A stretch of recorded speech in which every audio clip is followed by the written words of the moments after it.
সেবার ছুটিতে বাড়ি এসেছিল বশির। দীর্ঘ ক্লান্তিকর ছুটি। সেই ছুটিতে একা একাই এখানে সেখানে চুপচাপ বসে থাকে সে। সেদিনও ছিল। বিকেল গড়িয়ে তখন সন্ধ্যার অন্ধকার নামছে চারপাশে। এই সময়ে বড় রাস্তা থেকে ক্ষেতের আইল ধরে একটি মেয়ে সোজা নেমে এলো তার দিকে।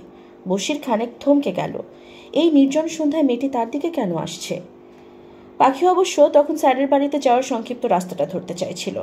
তার পরনে যত্ন করে পরা পরিষ্কার জামা, মাথার চুল পরিপাটি করে আঁচড়ানো, স্নিগ্ধ পরিচ্ছন্ন মুখ।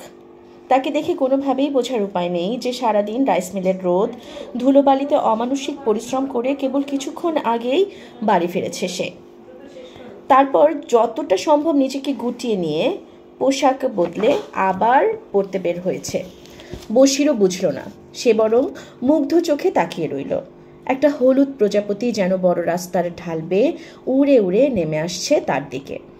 পাখি অবশ্য বশিরের কাছাকাছি এসে থমকে দাঁড়ালো। এই সময় এখানে কাউকে আশা করেনি সে। ফলে একটা দ্বিধা কাজ করতে লাগলো মনের মধ্যে। সন্দিগ্ধ ও শঙ্কিত চোখে যেন বুঝে নিতে চাইল পরিস্থিতি। এই নির্জন মলিন সন্ধ্যায় এখানে নিজেকে ঠিক নিরাপদ মনে হলো না তার। ফলে আচমকা ঘুরে আবার ঢাল বেয়ে উল্টো দিকে উঠে যেতে লাগলো সে। বিষয়টা ভারী অবাক করলো বশিরকে। কে মেয়েটা? সে কি তাকে দেখে ভয় পেয়েছে? ভয় না পেলে অমন করে পালিয়ে যাবে কেন? ঘটনাটি মাথায় গেঁথে রইল বশিরের।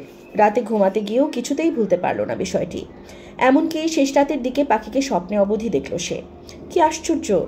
এর আগে তো কখনো এমন হয়নি। অদ্ভুত ব্যাপার হলো, দুদিন বাদে ঠিক সন্ধেবেলা বড় রাস্তার ঢালে গিয়ে বসে রইল সে। এই দুদিন নিজের সঙ্গে নানাবিধ বোঝাপড়া চলেছে তার।